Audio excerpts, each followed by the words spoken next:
57B. Under Chairman Spitzer, provide direction to OC Animal Care concerning the placement of Karma, a wolf-dog hybrid, at the Wolf Mountain Sanctuary in Lucerne Valley, California. Good morning. Good morning, Chairman. Good morning, members of the board. I'm Dr. Jennifer Hawkins, Director of OC Animal Care. You declared this dog vicious, yes? Correct. I mean, it was actually your call, not someone else's. Correct. Under Anaheim Municipal Code, it satisfied the vicious declaration.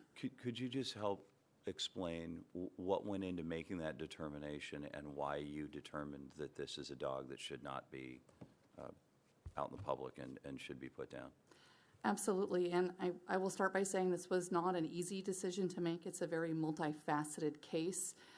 There was a lot of consultation with county council and with my animal control staff as well as other agencies. I weighed my decision based on the totality of circumstances that led to the vicious declaration. In addition to the incidents that we're aware of, people were also attacked or threatened by the dog. They had to seek defensive action. So some people diminish it because it was just a couple cats, but it's more than just cats that were involved in response to this dog. In addition to that, during the course of our process, we learned that this dog does have wolf DNA based on veterinary genetics lab testing at UC Davis, which confounds the case a bit because we know that we're required to rabies vaccinate dogs, and while we really don't know anything specific as to what immunity that rabies vaccine might confer to dogs. There's no research that demonstrates the efficacy of it.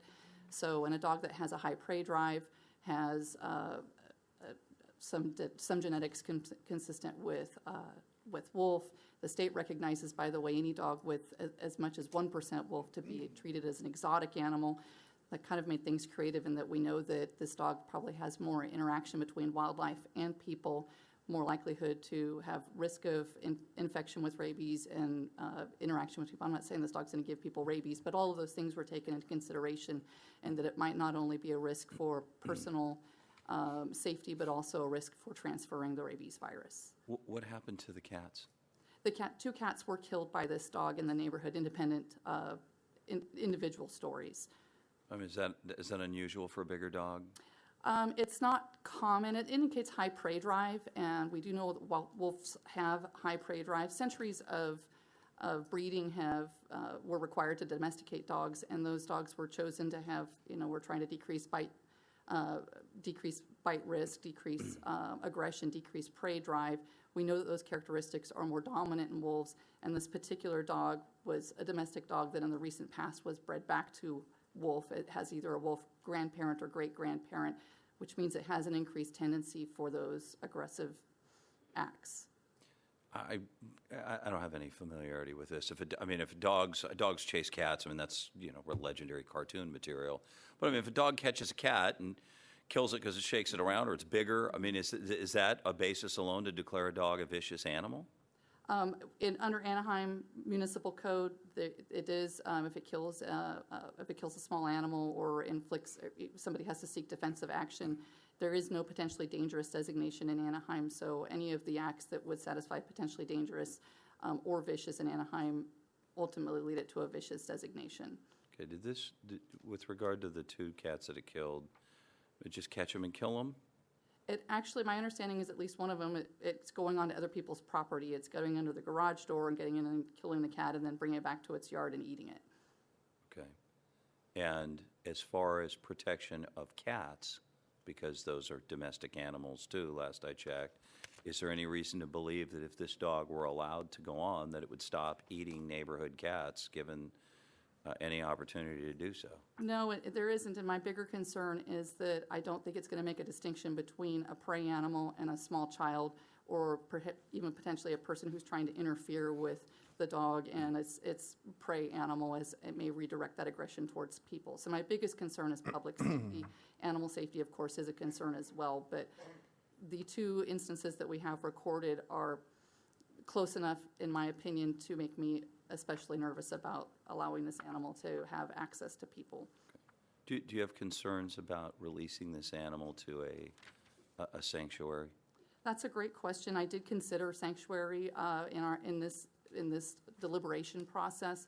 The challenge was in consulting my animal control, we haven't found sanctuary that we feel satisfies a lot of our restrictions that we would recommend placed on a dog that has these tendencies, a wolf hybrid dog that is declared vicious. But we did discuss that and investigate it. Ultimately, again, it was a difficult decision, but I felt it was reasonably necessary to recommend humane euthanasia for public safety. All right, thank you, Mr. Chairman. You're welcome. How many children lived in the house with this dog for years? I know of at least 3. I don't know how many. 4, from infant to 8 years old. Okay. Is that right? It may be, I don't know. Did you review the cat incidents yourself personally, or were you told about them? I have records of them in our file. I reviewed them. Do you remember that one of the cats, there was no witnesses? It was just an inference. It was the karma. We have 2 written statements for the 2 different cats under penalty and perjury, so there were witnesses. Are you sure that there was a witness to the garage incident, but there were no witnesses to the other incident? My recollection or my recent review of the file shows different instances with Okay. statements. The DNA test that was done, what's the threshold amount of DNA before Davis will give an opinion about there's any wolf present? They're very conservative in that they recognize that there's a lot of similarities between wolf and domestic dog DNA. Obviously, the domestic dogs have been domesticated from wolf species, so they're very conservative, and they're choosing the minimum amount they will record is 15% or 0.15. They recognize that there are many dogs. They feel there are many dogs that probably have an even lower wolf hybrid content, but they will deem those as domestic dogs. They're more so you'll see more dogs that might have a little bit of wolf content deemed domestic than you will seeing a domestic dog with no wolf content being deemed hybrid. Well, your biggest concern about this dog and the wolf issue is not the percentage, it's whether this dog can be vaccinated against rabies, right? It's not my only concern. The state considers this dog to be an exotic animal, so rabies is one of the concerns. You're correct. Well, okay, so they didn't find any wolf-specific variants, correct? Correct. All right. And then in the STR test, they found 0.15, which is exactly at their threshold, right? Correct. Because they said that this population, their database that they do to compare DNA of the known, the Husky, in this case Karma, as against the database, because I'm just reading from Dr. Pineto's memo, Alaskan Husky, Alaskan Malamute, Siberian Husky, Inuit, and German Shepherd breeds are commonly used for hybridization with wolves in the United States. So their point is, these dogs, that lineage, you're the expert, I'm not, but they come from wolves. There is wolf in them, right? Okay. So one test was right at the threshold that they're not willing to make a determination. And then the other test, the SNP, Karma showed 0.21 or 0.07 more characteristic than what they would, there was 0.07 more out of 100, I guess, right? Correct, or point. Okay. Yes, 20, I kind 21. of call it 21 versus 15. Right. And it's important to know that their threshold, they will say 0.09 is basically going to be maybe the minimum or the maximum that a domestic dog would have, and 0.15 is their 2 to 3 standard deviation, 2 to 3 deviation. That's their cutoff, though, 1.5, right? Correct. So how many incidents do you have on file where these children that were living in the home with the dog were ever in danger? We don't have any incidents of the children being in danger, and that's not uncommon in a household where the dog is part of a family, but the concern is to the general public. It's also to the family as well. But yeah, but you know about these people, right? The reason the dog was taken into custody was because there was a domestic violence situation, and both of them were arrested, right? Correct. And so the kids went to Orangewood, parents went to county jail, and the dog had to go somewhere, so it came to your care, right? Right. Okay. And then what was the only reason we thought this might have wolf in it? There wasn't an only reason. There were multiple reasons. We had 2 independent reports from their own family, the mother who said the dog is half wolf, and children who said it's part wolf. But the other concerns were staff actually were independently noting that the dog had an appearance or some tendencies that made them also concerned. So we decided to seek the veterinary genetics lab testing.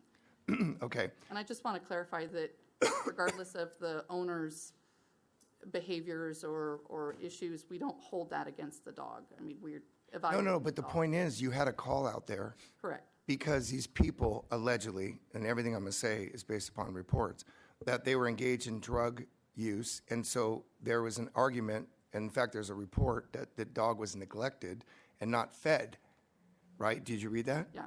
Right, so hungry dog, neglected by potential drug users, gets out because no one's paying attention and does what it's innately trained to do, go after cat, kill dog. Wile E. Coyote goes after Roadrunner. Now, if Wile E. Coyote caught Roadrunner, I bet actually he might have done something, but TNT prohibited that from ever happening. So to Supervisor Nelson's point, dogs chase cats. Dog catches cat. What happens? It's not common for dogs to be killing cats. It's not something that's accepted. That's the reason why this code exists, to name them potentially dangerous if they are killing cats. It's not, and this dog doesn't seem to be appearing from any starvation issues. It's a well-fleshed dog. Hunger should not be a drive for it to go and kill cats. It probably has high prey drive, which But when the Is cat concerned. incidents were both in 2012, more than 3 years ago, right? correct. So what happened between 2012 and 2015? There were additional incidents with where it did interact with people in a way that required them to seek. One woman protection. carrying another dog was walking down the street. Well, wait, is this a question or are you arguing? What If was you the ask other- her, No, what's do you the just other- not like her answer? No, what she's saying, there was all these incidents as if this is like a dangerous dog. So what did it do to this other person? Another person who had children with her and her puppy the dog ran or kind of rammed at them. And she had to throw water and run and try to get away from the dog, and she wouldn't return home until animal control could confirm for her that the dog was. Yeah, but the dog, no bites, right? Correct. No aggressive behavior. It brushed into her, right? I can't confirm that that was not aggressive behavior.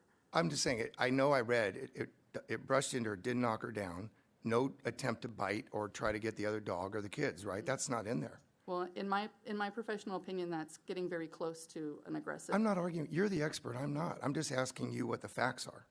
Okay, my last question is, for the last few days, I had asked county council to draft an agreement that would satisfy our county if a rescue were willing to take this animal, give me all the conditions. I didn't put any caveats, just give me all the conditions you, county, and county council would want if this board were to consider a rescue adoption situation. And I was produced a document. So when you were asked the question about can this animal go somewhere, be rescued or whatever, are you aware that county council transmitted this document, at least to me, with the representation if somebody agreed to all these conditions, a rescue, they agreed to the fencing, they agreed to the posting, they agreed to a $100,000 insurance policy and the like, that could be safely adopted by a rescue? I mean, I have the document. That's not, county council does not have an opinion about safe treatment of animals. They have a legal opinion about how to do the No, agreement. my question to her is, did But you know no, that? you No, just hold on, Sean. specifically said in your question that he opined it would be safe if you did those things. That is not what he opined. He just gave you an agreement that answered your question. He doesn't, listen, she's quick enough to catch this, but you can't do this to us. You are changing a question. You're adopting a statement not made, suggesting it was made, No, then Sean, putting her on I'll the rephrase spot. it. It's not a big deal. I'm not trying to mislead at all. I'm asking simply, did you know that I was giving a document the other day so that because I indicated I was trying to find a place to rescue this animal. Did you know that? Yes, I was aware that at your request, we. Okay. helped And generate the are these, did you object to these conditions? In other words, I believed if, based on all these conditions, if somebody, a rescue, was willing to sign these conditions, that would satisfy the county. That's why I've been going to the desert this weekend, calling people, trying to find a home for this animal. I never got a call indicating, oh my gosh, if you get this signed and somebody agrees to it, it's up to the board, I get it. But my question to you is, if all these conditions are met in this waiver and indemnification, are you still objecting to its placement in a rescue under these terms and conditions? My understanding is it would take a legal action to go against the order that we're already under at that. Oh, we'd have to go back to Judge That- I'd Cramen, have I to get defer to that. counsel. I'm asking you, if all these conditions were met, They were provided to me by county council. I assume maybe wrongly that you were involved in all these conditions, but assuming you were, and all these conditions are met, are you if somebody was willing, who does this for a living, rescues animals, are you agreeable to these conditions? Does she even know what's in it? I don't know. Didn't you see the Well, then document? you'd have to ask her that. I do know what's in the document, and that is a standard document that we create, or very similar to the documents that we create for vicious dogs that are either remain at home or go to rescue. I do stand by my recommendation for public safety that, as difficult as it is to say and as difficult as I know for some people to hear, that euthanasia is a reasonable and necessary means to maintain public safety. So your answer is, even if somebody agreed who rescues animals and abided by every term and condition in this agreement, you're saying your recommendation would still be to destroy the animal? That's what you're saying, right? I would defer to whatever legal action would occur on the board's behalf. I mean, That's not my question. I'm just asking you. I You are stand- aware I of the stand by drafting my of the document. declaration. I stand You'd by my still, declaration. you would still want to destroy the animal. That would be your I'm recommendation. not saying I want to. You would still recommend we destroy the animal, irrespective of if we could get this document signed by a rescue, right? That is correct. Okay. All right. Our professional, who's a doctor of veterinary medicine, has made a determination. A judge issued an order that to protect public safety, this dog is to be destroyed. And our professional has been asked if she has a different opinion, and she does not. So irrespective of anything else that happens, you have a legal order that to protect public safety. He agrees with her opinion is not changing. What would be the basis for us to go back and tell him he's wrong, public safety is now no longer in jeopardy, unless she were to tell us she changes her opinion? What the heck would I base that on? My good feelings about my interaction with my dogs at home? I mean, I'm not a professional, none of us are, but one of the people in the county that we rely on has already opined on this issue. We don't have any experts in closed session or anywhere else to tell her she's wrong. We can all have our opinions, but she's the professional. And the judge issued an order that based on her opinion, he finds this dog is a danger to public safety. If she's not going to change her opinion, what would we go submit to the court? We think you're both full of it? Based on what? I mean, we'd have to have something. We'd have to go hire an expert just to ask if maybe they might have a different opinion. I mean, the court has a method to the madness. If the order is issued and we were to go do anything to ask that to change, we'd have to submit a basis. And since it's a public safety issue, the basis would have to start with an opinion we don't have. And actually, we've been told the opposite. She has a specific opinion, she's given it, and that was the whole basis for the order. So there's nothing left to do unless she were to come here and have said something different than what happened earlier. There's nothing more to do. It's been said, the judge listened and ruled, and that is binding. I mean, to go beg him now to undo what was just done, what would be the basis for that? And the answer is there isn't one, other than we just don't like the decision. But I mean, that happens every day.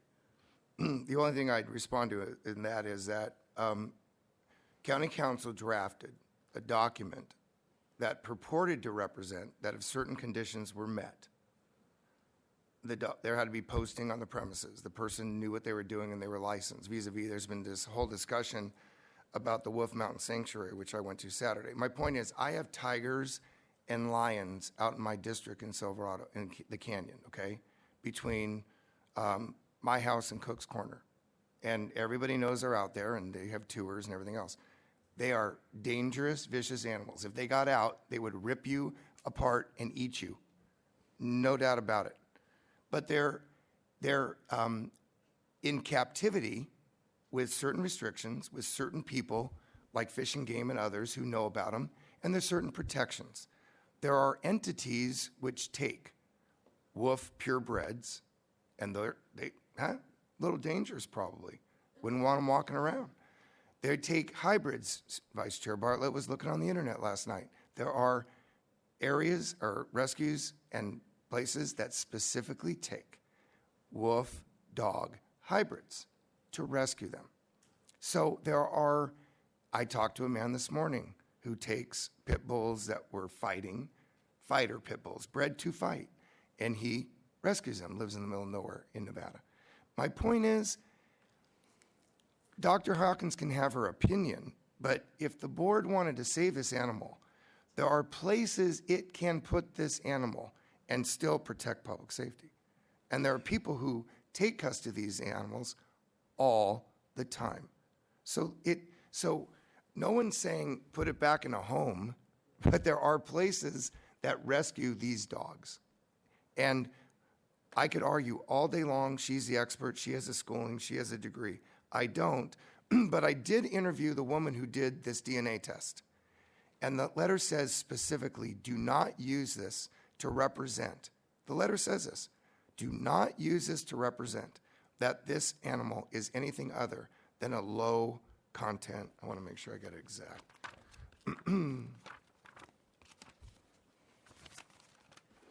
It says,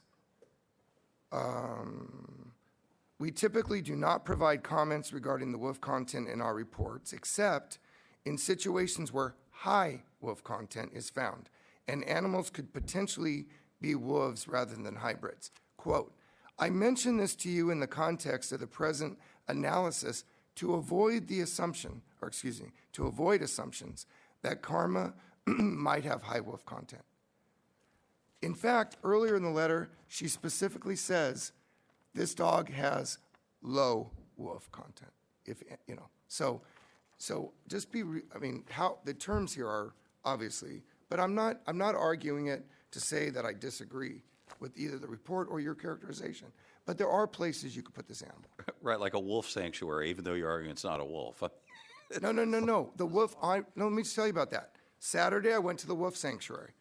They won't right, take, but this dog isn't a wolf, No, right? they won't take it. Why not go to the Chihuahua sanctuary? No, you can laugh all you want, Sean, but the fact is, the wolf sanctuary will not take this animal because it's not a wolf. So why do we have an agreement with them to take? No, we don't. We don't.